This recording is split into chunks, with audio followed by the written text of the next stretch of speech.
We're going to see quite a match here with Terry Funk and Cactus Jack. Cactus Jack is going to put Terry in the dumpster, come flying off of the Titantron with the big elbow, packing peanuts, fly everywhere.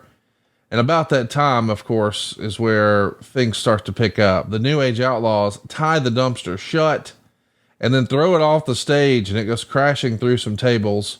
Meltzer would say, although it was a very carefully planned stunt, as the arena floor was set up for the landing and the dumpster was noticeably filled with styrofoam and puffy trash bags, Jim Ross and the promotion did an incredible job of selling it as something that wasn't scripted to happen and something very serious. At the time, it's probably one of the best angles we could see on TV. It takes about 30 minutes of TV time. Sonny's out front crying on camera about these guys. They're going to show the Outlaws apologizing to a furious Vince McMahon backstage. Meanwhile, they're taking the guys out in ambulances. And Meltzer would say, Ross used insider terminology like going into business for yourself, talking about the Outlaws getting a push and using their TV time to get over, and instead constantly talking about how far the envelope has been pushed in a desire to get ratings. The Outlaws looked apologetic until Michaels and Triple H told them they had to forget about it and do whatever it takes to draw ratings and get themselves over, and everyone else be damned. So maybe a little inside, quote unquote, worked shoot, whatever we want to call it here. We're trying to use all these cute terms on TV and convince people, okay, now that was part of the show, but now this was real. As a fan watching at the time, the way you sold the injury and Sonny crying, it felt great to me. It felt like an awesome angle. What did you think of this, where we're sort of blurring the lines? That's before I got out of touch with the audience, Conrad.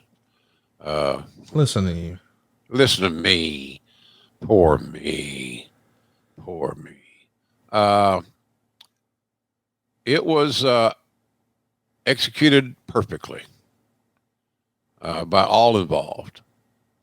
You know, the stunt was well produced and safety was in place as best you could. I'm not saying it's going to be a layup, right? But safety was an issue and it was addressed.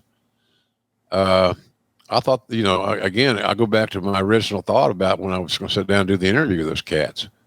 How can it be bad? That's right. How can we screw this up? And we didn't, and it delivered, and the angle delivered. So, and I felt good from Terry not because he took a rough ride in a dumpster, but because he got to be involved in a major angle. Yes. On national television, he reinvented himself again. And I thought, for me, as a fan of Terry Funk, personally and professionally, that he was, it felt good. I know that's weird to say it felt good about, because I didn't ride in the dumpster. It has nothing to do with the physical pain or the whatever. It's mental. Right. This guy's one of the greatest of all time, and the wrestling gods have graced him with another angle. And I love that. I love that too. After about 20 minutes, we start to wrap up the angle. We've got Michael Cole going to the hospital to try to give us some updates. And then we would see Owen Hart take on Billy Gunn in a European title match that ends with a DQ when Road Dogg interferes. And then Hunter, Shawn, and Chyna are going to join the Outlaws. And they go to throw Owen off the stage and are stopped by agents. And finally, after plugging a Stone Cold match the entire show, they had only 39 seconds with Stone Cold versus Road Dogg before everybody runs in for the DQ. And then Funk and Cactus Jack, who had just teased moments earlier as being comatose, do a run in with Funk wearing a hospital robe and his grungy underwear. And then, of course, Cactus Jack is doing a run in while he's still hooked up to an IV. This is silly and bad. Yes, we had it, and then we fumbled it. Yeah. Trying to put 8 pounds of shit in a 4-pound bag. Yes. Overbooked. Any of those elements taken on their own credence and credibility, presentation, time to soak in, would probably be okay. But to combine them all together and the run in from the hospital and the IV and all this silly shit.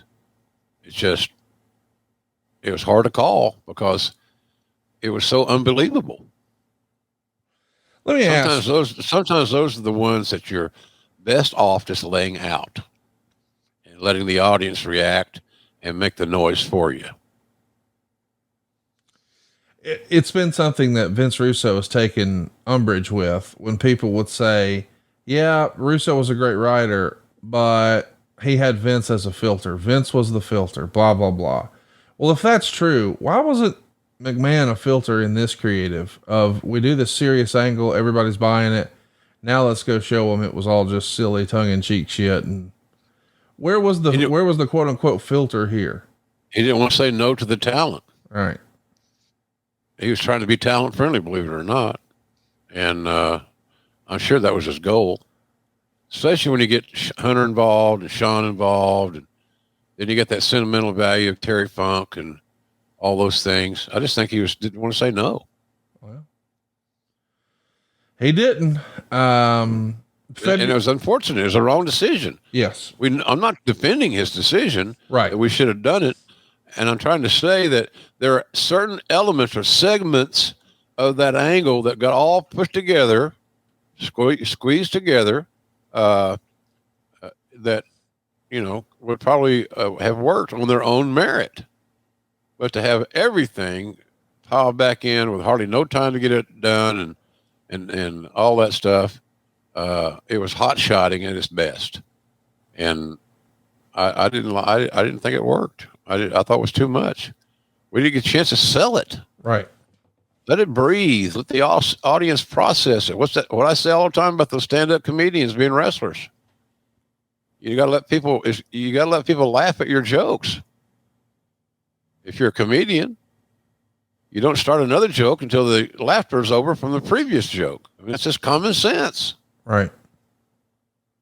So that's a simple way of looking at it, but I believe it's half-ass accurate. I think it's totally ass accurate.